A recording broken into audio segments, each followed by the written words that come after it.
जय हिंद दोस्तों। चलिए शुरू करते हैं। आज का हम लोग का टॉपिक है दिल्ली सल्तनत की स्थापना। हम लोग देखते हैं कि दिल्ली सल्तनत की स्थापना आखिर हुई कैसे। तो देखिए, सबसे पहले हम लोग देखते क्या है कि दिल्ली पे जो शासन कर रहे थे वह थे तोमर शासक द्वारा शासन हो रहा था दिल्ली पे, जिसको हम राजपूत वंश भी कहते हैं, जिसमें मुख्य रूप से हम लोग पृथ्वीराज चौहान के बारे में हम लोग पढ़ चुके हैं। तो होता क्या है कि जो भारत पे जितने भी आक्रमणकारी आए, मोहम्मद बिन कासिम, महमूद गजनवी, मोहम्मद गोरी, ये सभी शासक आए तो सबका कुछ न कुछ उद्देश्य रहा। लेकिन मुख्य रूप से साम्राज्य विस्तार करने का उद्देश्य किसका था? वह था सिर्फ और सिर्फ मोहम्मद गौरी का। मोहम्मद गौरी का सब जो है मुख्य रूप से उसका उद्देश्य था उसका साम्राज्य विस्तार करना। उसी क्रम में क्या होता है कि दिल्ली पर जब शासन हो रही थी तोमर शासकों द्वारा, या फिर कहिए राजपूत वंश का जब शासन चल रहा था, तो वहाँ पे क्या होता है कि मोहम्मद गौरी का युद्ध होता है किसके साथ? पृथ्वीराज चौहान के साथ। युद्ध होने के बाद 1192 में जब तराइन का युद्ध होता है, तराइन का द्वितीय युद्ध, तो इस युद्ध में क्या होता है, पृथ्वीराज चौहान की हार हो जाती है। और हार होने के बाद यह जो दिल्ली का क्षेत्र है इस पर किसका अधिकार हो जाता है? तो वह हो जाता है मोहम्मद गौरी का। इस गौरी का क्या होता है? अधिकार हो जाता है। इस अधिकार होने के बाद, क्योंकि गौरी मुख्य रूप से आया था अपना साम्राज्य विस्तार करने के लिए, तो वह अपने साथ क्या किया था, कुछ दास को भी लेकर के आया था। उसमें मुख्य रूप से हम लोग किसके बारे में, आपको कुतुबुद्दीन ऐबक, इल्तुतमिश, बख्तियार खिलजी, ये सभी मुख्य रूप से आए थे। तो गौरी जब तराइन का द्वितीय युद्ध के बाद जब गौरी की मृत्यु हुई तो 1206 में, तो इस मृत्यु के बाद क्या किया था, जब गौरी ने इस दिल्ली जो क्षेत्र जो जीता था उस क्षेत्र पे क्या किया था, पृथ्वीराज चौहान को हरा करके जब दिल्ली का क्षेत्र जीता, तो इस गौरी ने अपने जो दास थे कुतुबुद्दीन ऐबक, उसको क्या किया, उस दिल्ली के शासन पे बैठा दिया। कहा कि भाई तुम इस क्षेत्र का देख रेख करो। अब इस क्रम में क्या होता है कि जब यह जो तोमर शासक, मान लीजिए कि यहाँ पे शासन कर रहे थे, राजपूत वंश चल रहा था, तो इसको हरा करके यहाँ पे कौन आया? तो वहाँ पे आया फिर मोहम्मद गौरी का जो दास था कुतुबुद्दीन ऐबक, वो आया। यानी कि तराइन का द्वितीय युद्ध के बाद क्या हुआ कि दिल्ली सल्तनत की क्या होती है, स्थापना होती है। यानी कि तराइन का द्वितीय युद्ध 1192 में हुआ, यह क्षेत्र हार गया, और यह क्षेत्र हारने के बाद इस पर किसका अधिकार हो गया? तो गौरी का, मोहम्मद गौरी का अधिकार हुआ। और इसने क्या किया, अपने दास कुतुबुद्दीन ऐबक को दिल्ली पे रखा। और 1206 में क्या होती है, गौरी की मृत्यु हो जाती है। जब गौरी की मृत्यु हो जाती है तब क्या होता है, कुतुबुद्दीन ऐबक ने वह अपने पुराने क्षेत्र गौर के क्षेत्र में न जा करके इसी क्षेत्र दिल्ली के ही क्षेत्र पे क्या किया, रहना शुरू किया। और यहीं पे क्या किया, अपना एक अलग सल्तनत के रूप में विस्तार किया, अलग एक क्या वंश बना दिया। ठीक, एक वंश की स्थापना कर दिया। ठीक, तो यहाँ से शुरुआत हो जाती है किस चीज़ की? दिल्ली सल्तनत की शुरुआत हो जाती है। ठीक, कब से? 1206 से 1526, यानी कि गौरी की मृत्यु के बाद से लेकर के 1526 ईस्वी तक रहती है। अब देखिए, जब 1526 के बाद होती क्या है कि 1526 में ही एक पानीपत का युद्ध होता है बाबर और इब्राहिम लोदी के बीच, जिसमें क्या होता है कि इब्राहिम लोदी को हरा करके इस दिल्ली के क्षेत्र पर किसका अधिकार हो जाता है? मतलब कि समझिए कि बाबर का अधिकार होता है, जो कि मुगल साम्राज्य के नाम से हम लोग जानते हैं। तो दिल्ली सल्तनत पे क्या देखते हैं मुख्य रूप से कि भारत पर जो भी इस्लाम जो भी आक्रमणकारी थे उसको हम लोग मुख्य रूप से दो भाग में बांटते हैं। किस रूप में? तो देखिए, एक हम लोग देखते हैं 1206 से लेकर के 1857 तक, यह पूरा का पूरा देखते हैं। 1206 से लेकर 1857 तक क्या था, मुस्लिम का शासन रहता है। इसमें 1206 से लेकर कहाँ तक, 1526 तक हम लोग देखते क्या है कि 1206 से लेकर के 1526 तक यह जो समय रहता है यह कहलाता है किसका? मुगल शासन का। ठीक, मुगल वंश का।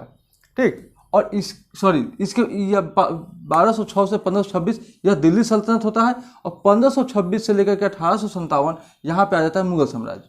ठीक, रहता मुस्लिम ही है, यानी 1206 से 1526 किसका? दिल्ली सल्तनत, और 1526 से 1857 यह क्या आता है? मुगल साम्राज्य कहलाता है। तो इस रूप में हम लोग देखते क्या है कि पहले दिल्ली पे राजपूत वंश का शासन था, फिर इससे जीत गया मोहम्मद गौरी, उसके बाद दिल्ली सल्तनत की स्थापना हुई इसी दिल्ली पे। और इसी जब क्या होता है 1526 में बाबर जब युद्ध जीत जाता है किसी इब्राहिम लोदी से, पानीपत का प्रथम युद्ध के बाद, उसके बाद क्या होता है, इस पर किसका अधिकार होता है? मुगल साम्राज्य का। ठीक, मतलब एक साम्राज्य का नाम दे दिया, क्योंकि एक शासक तो रहते नहीं, क्रमबद्ध क्या होता है, शासक उस क्षेत्र पे बनते आते हैं।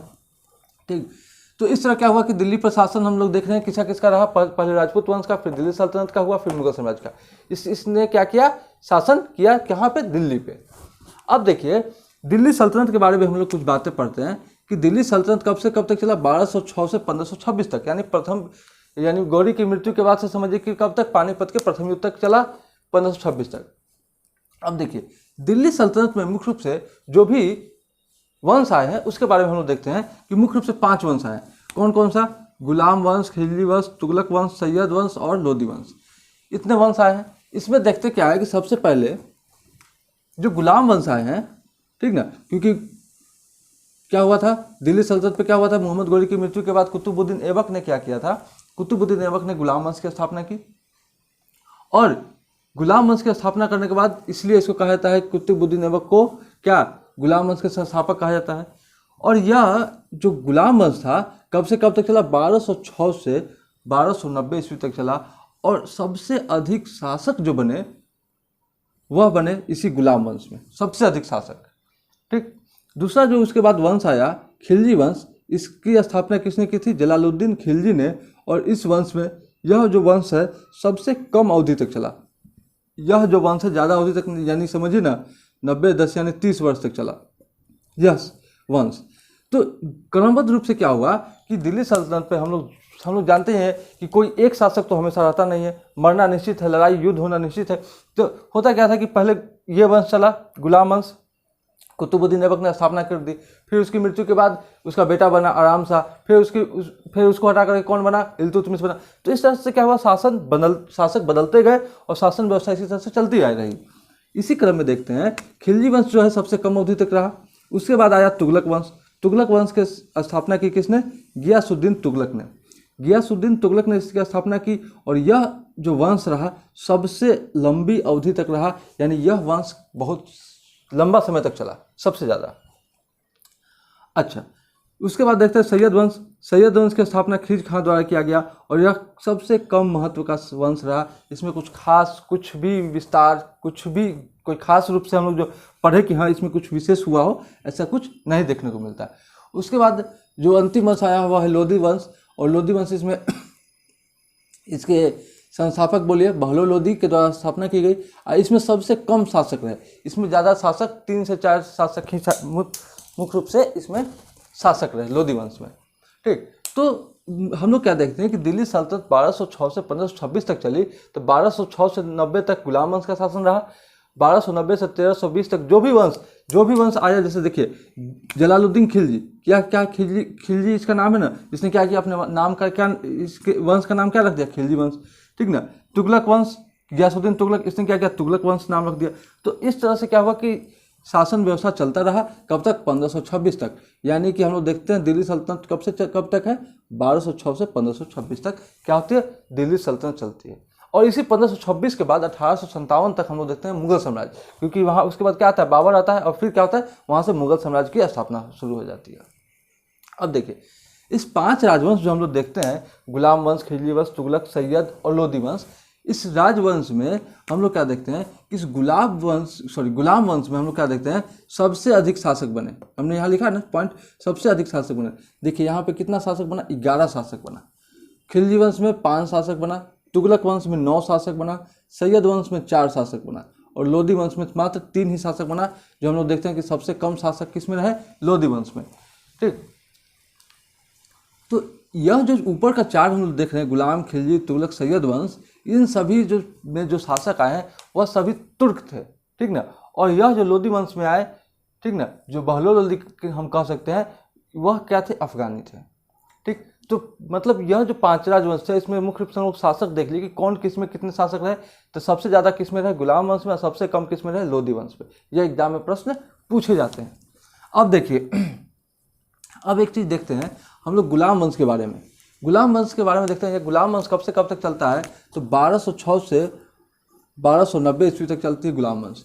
अब इस गुलाम वंश में क्या किया जाता है कि गुलाम वंश में क्या होता है, शासक जो भी रहते हैं उसने क्या किया है कि अपने देखिए कुतुबुद्दीन ऐबक द्वारा जब स्थापित किया गया, कुतुबुद्दीन ऐबक से लेकर के और कब कहाँ तक, कुतुबुद्दीन ऐबक, उसका बेटा बना आराम सा, यानी कि 1206 से 10 यानी कि 4 साल की जो अवधि थी, इसमें क्या हुआ कि इस अवधि में कुतुबुद्दीन ऐबक जो वंश चलाया गया था, गुलाम वंश, इसमें इस पीरियड को यानी 1206 से 1210 तक के जो काल था, इसको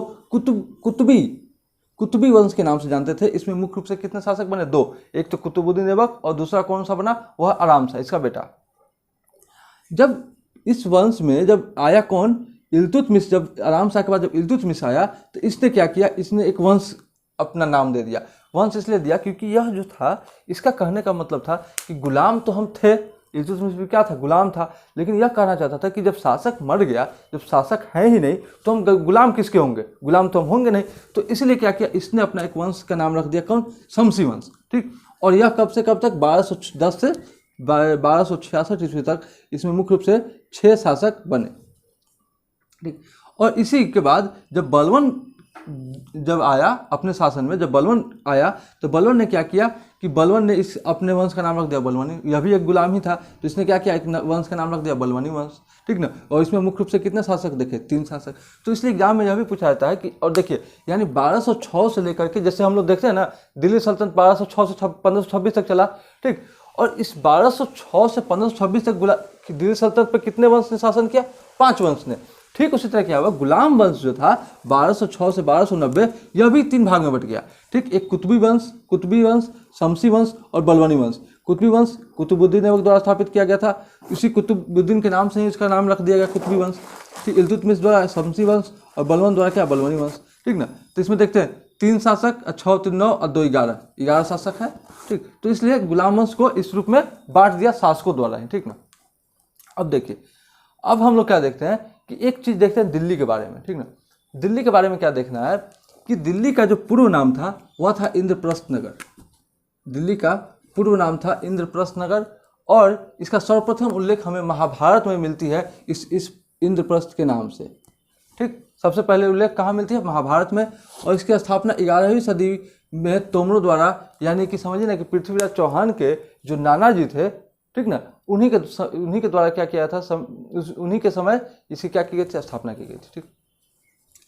अच्छा, इसमें मुस्लिमों का नियंत्रण कब से कब तक रहा? यानी 1192 के, मतलब समझिए तराइन का जो द्वितीय युद्ध हुआ था, उसी समय से मुस्लिम आए, और उसके बाद से लेकर 1857 तक क्या मुस्लिमों का नियंत्रण रहा किस पे? दिल्ली पे। क्योंकि समझिए कि जब 1192 में तराइन का युद्ध हुआ, तो तराइन के युद्ध के बाद यहाँ पे शासक कौन किया? गौरी। यहाँ पे कौन आया? गौरी। गौरी के आने के बाद, गौरी जब आया तो गौरी के बाद क्या हुआ? गौरी आया, इसके बाद इसने क्या किया? इसके जो दास थे कुतुबुद्दीन ऐबक, वो आया, तो उसने क्या किया? दिल्ली सल्तनत की यहाँ स्थापना कर दी। अब दिल्ली सल्तनत की स्थापना की, उसमें मुख्य रूप से कितने वंश आ गए? 5 वंश आए। तो यह नाम दे दिया। अगर मान लीजिए किसी क्षेत्र का नाम अगर हम लोग दे दें, तो कोई भी शासक आएगा तो क्या करेगा? उस क्षेत्र का नाम उस कहेगा ना कि हम इस क्षेत्र के शासक हैं। तो इसलिए जितने भी शासक आए वो दिल्ली के ही शासक के रूप में जाने गए। उसके बाद क्या हुआ? 1192 से जब 1526 तक क्या हुआ? यह दिल्ली उसी नाम से रहा। और इसमें क्या हुआ कि जब बाबर के साथ जब युद्ध हुआ इब्राहिम लोदी का, तो इस पर क्या हुआ? बाबर जीत गया। तो फिर 1526 से लेकर के 1857 तक क्या हुआ?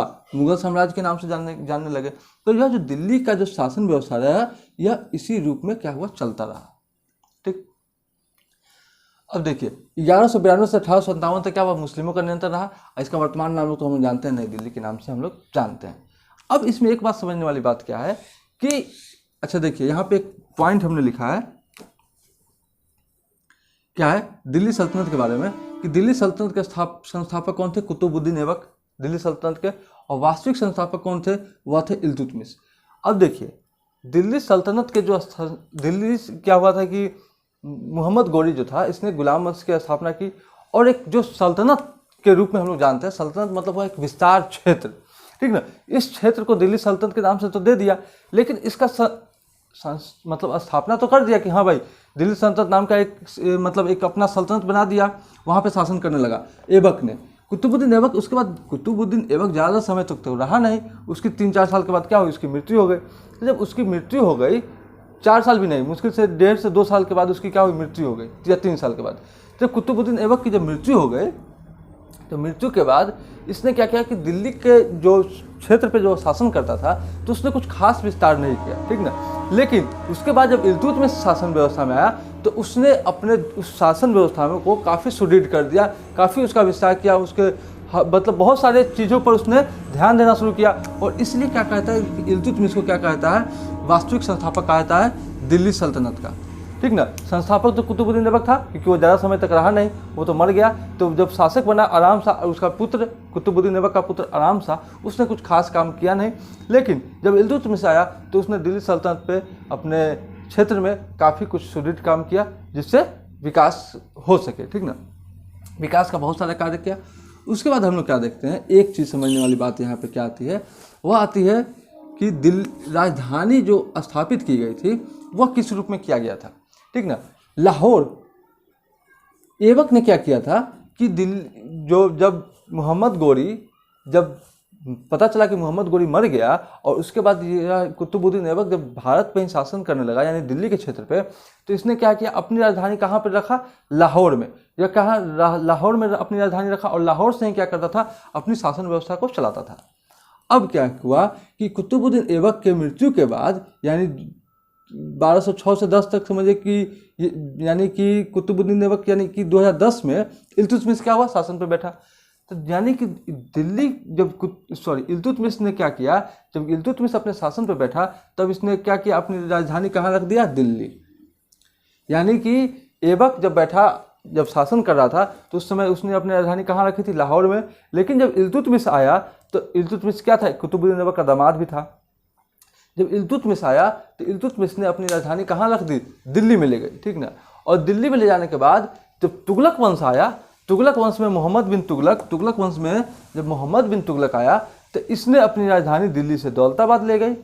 और फिर मोहम्मद बिन तुगलक नहीं, दिल्ली से दौलताबाद से क्या करी, फिर दिल्ली लेकर आ गई पुनः, ठीक ना। इसलिए इसको पागल शासक के रूप में भी जानते हैं।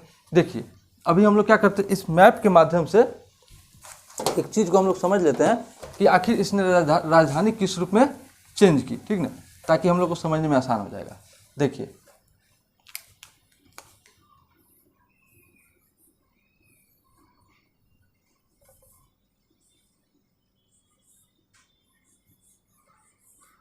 देखिए यह दिल्ली, यह भारत रहा। इसमें क्या हुआ कि यह जो पाकिस्तान का क्षेत्र हम लोग देख रहे हैं और यह जो देख रहे हैं अफगानिस्तान का क्षेत्र, तो यहाँ पे क्या हुआ था कि जब कुतुबुद्दीन ऐबक जब शासक बना, क्योंकि वह आया था कहाँ से, तो वह ज़्यादा दूर से तो आया नहीं था, वह आया था यहीं से, ठीक, गौर क्षेत्र से, ठीक, यहाँ से आया था। और उसने क्या किया था कि पाकिस्तान के ही लाहौर में क्या किया, अपना राजधानी स्थापित कर दिया। अब यहाँ जब राजधानी स्थापित कर दिया तो यहाँ पे क्या हुआ कि यहाँ से वह शासन, क्योंकि दिल्ली, मोहम्मद गोरी इस दिल्ली के क्षेत्र को जीता था, तो वह यह सोच रहा था कि यहाँ से हम यहाँ भी शासन कर सकते हैं, इधर भी शासन कर सकते हैं, ठीक। तो इसलिए इसने क्या किया, राजधानी अपनी यहाँ रखी। किसने, ऐबक ने, ठीक, ऐबक ने।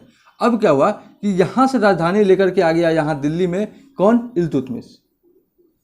इल्तुतमिश यहाँ से यहाँ राजधानी ले आया, ठीक। और यहाँ से राजधानी यहाँ लाने के बाद जब तुगलक वंश के शासक आए, कौन, मोहम्मद बिन तुगलक, तो इसने क्या किया, यहाँ से अपनी राजधानी को लेकर के आ गए कहाँ, यहाँ दौलताबाद, ठीक। दौलताबाद कहाँ है, महाराष्ट्र में है, जिसको हम लोग वर्तमान में औरंगाबाद के नाम से जानते हैं, ठीक। यहाँ लेकर के आ गया। फिर इसने क्या किया कि यहाँ से लेकर के फिर क्या किया, यहाँ पे लेके आ गया। यानी कि दिल्ली, ये रहा दिल्ली, दिल्ली से कहाँ लेकर आ गया, दौलताबाद। इस दौलताबाद से पुनः क्या किया, दिल्ली ले गया। और यह क्यों किया, क्योंकि दिल्ली में जब रहता था तो दिल्ली में क्या होता था कि ये इसको मंगोल आक्रमणकारियों से बचने के लिए यह अपनी राजधानी को दिल्ली ले आया रातों रात, और फिर यहाँ से कुछ समय के बाद फिर यहाँ से कहाँ ले गया, दिल्ली। तो सबसे लंबे समय तक जो राजधानी रहा वह रहा दिल्ली, ठीक। तो इस तरह की घटना हम लोग देखते हैं। अब हम लोग क्या करते हैं कि आगे फिर नेक्स्ट क्लास में, इतना हम लोग को समझ में आ गया होगा कि दिल्ली सल्तनत पर शासन किसने किया। सबसे पहले एक बार फिर से रिकॉल करते हैं। तो सबसे पहले देखते हैं कि राजपूत वंश के जो शासक थे, जिसको हम तोमर शासक भी बोल सकते हैं, उन शासकों द्वारा क्या कोई राजपूत वंश दिल्ली की स्थापना की गई, दिल्ली, ठीक ना। अब दिल्ली पर शासन करे थे। उसके बाद क्या हुआ कि इसके बाद जब पृथ्वीराज चौहान को मार देने के बाद क्या हुआ, मोहम्मद गोरी इस पे शासन करने लगा। और मोहम्मद गोरी के बाद जो भी वंश आते गए, जो भी शासक आते गए, उसके बाद जो बाबर के साथ जब युद्ध हुआ तो बाबर ने एक अलग उसका नाम वो किया, जिसको हम लोग मतलब उसका एक अलग साम्राज्य बना जिसको हम लोग मुगल साम्राज्य के नाम से जानते हैं। ठीक है, उसके बाद देखते क्या है कि इस तरह से क्या हुआ, दिल्ली पर शासन हुआ। और दिल्ली सल्तनत पे जो मोहम्मद गौरी की मृत्यु के बाद जब कुतुबुद्दीन ऐबक ने जब दिल्ली सल्तनत की स्थापना की तो उसके बाद क्या हुआ, इतने सारे 5 वंश आए और 5 वंश में सभी शासकों ने अलग अलग शासकों ने मतलब समझिए ना 13, 11, 9, 20, 5, 25, 25, 7, 27, 25, 7, 32, यानी कि समझिए कि कुल दिल्ली सल्तनत पे कुल 32 शासकों ने शासन किया। ठीक, तो इस तरह से क्या हुआ कि दिल्ली सल्तनत पे हर एक वंश आते गए और शासक भी आते गए, युद्ध होता रहा, जिसके क्षेत्र विस्तार के लिए अपना युद्ध भी करते रहे, और इस तरह से शासक सभी आते गए। और इसमें हम लोग जो देखते हैं कि मुख्य रूप से हम लोग जो देखने का जो राजधानी के बारे में देखने को मिलता है कि दिल्ली राजधानी कब कब बनी। जैसे हम लोग मॉडर्न हिस्ट्री में भी पढ़ेंगे कि दिल्ली पहली राजधानी कहाँ थी, कोलकाता थी भारत की राजधानी, फिर क्या हुआ दिल्ली आ गई, वर्तमान में भी दिल्ली में है। तो ठीक उसी तरह क्या है, पहले भी क्या थी, प्राचीन इतिहास में पढ़ेंगे कि एक समय में राजधानी पाटलिपुत्रा भी थी और उसके बाद एक समय के लिए राजधानी कन्नौज भी थी। तो उस तरह से इसलिए राजधानियाँ बदलती रही है, इसलिए इस रूप को भी हम लोग को देखना आवश्यक है। तो चलिए, आई होप कि आप लोग को समझ में कुछ आया होगा। तब तक के लिए इतना ही। जय हिंद।